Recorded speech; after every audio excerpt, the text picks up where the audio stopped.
യേശുരാജനുയിർത്തെഴുന്നേറ്റല്ലേലുയാ, വന്നാശശാപച്ചാവുകൾ ജയിച്ചല്ലേലുയാ. മഹാസന്തോഷമേ മഹാസന്തോഷമേ മഹാസന്തോഷമേ മഹാസന്തോഷമേ.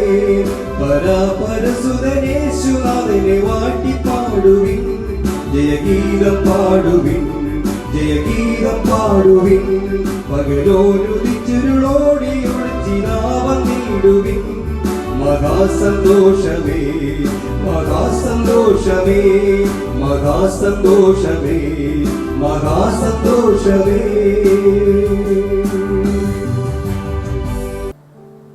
ദൈവനാമത്തിന് മഹത്വമുണ്ടാകട്ടെ. ഇന്നത്തെ പ്രഭാത ധ്യാനത്തിനായി വിശുദ്ധ മർക്കോസിന് സുവിശേഷം 16-ാം അധ്യായം 1 മുതൽ 11 വരെയുള്ള വേദവാക്യങ്ങൾ. ഇന്നത്തെ ചിന്താവിഷയം ഉയർത്തെഴുന്നേൽപ്പ്, മരണത്തിന്മേലുള്ള ജയം എന്നുള്ളതാണ്. ക്രിസ്തീയ വിശ്വാസത്തിൻ്റെ കേന്ദ്രമാണ് ഉയർത്തെഴുന്നേൽപ്പ്. യേശു മരണത്തെ ജയിച്ച് ഉയർത്തെഴുന്നേറ്റത് നമുക്കുള്ള വലിയ പ്രത്യാശയുടെ സന്ദേശമാണ്.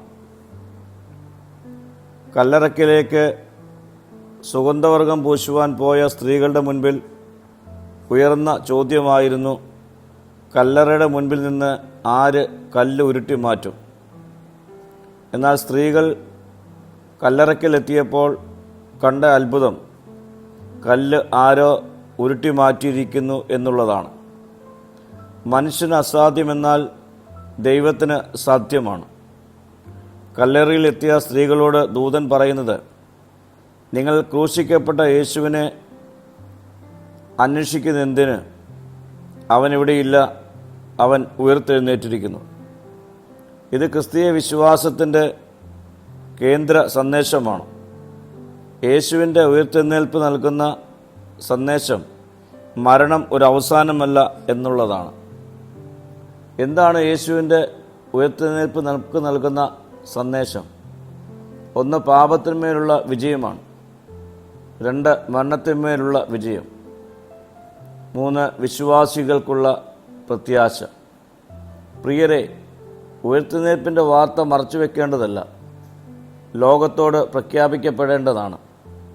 യേശു മരണത്തെ ജയിച്ചതിനാൽ നമ്മുടെ ഭയങ്ങളിന്മേൽ വിജയവും പാപത്തിന്മേൽ മോചനവും മരണത്തിന്മേൽ നിത്യജീവൻ്റെ പ്രത്യാശയും നമുക്ക് ലഭിക്കുന്നു. ഈ ഉയർപ്പിൻ്റെ വലിയ സന്തോഷം നമ്മുടെ ജീവിതത്തിലൂടെ അനേകരിലേക്ക് നമുക്ക് ഈ നാളുകളിൽ പകർന്നു കൊടുക്കാം. പ്രാർത്ഥിക്കാം. കർത്താവേ, നിൻ്റെ ഉയർത്തെഴുന്നേൽപ്പിൻ്റെ പ്രത്യാശയിൽ ജീവിക്കാനുള്ള കൃപ ഞങ്ങൾക്ക് നൽകണമേ. മഹത്വം നീ എടുക്കണം.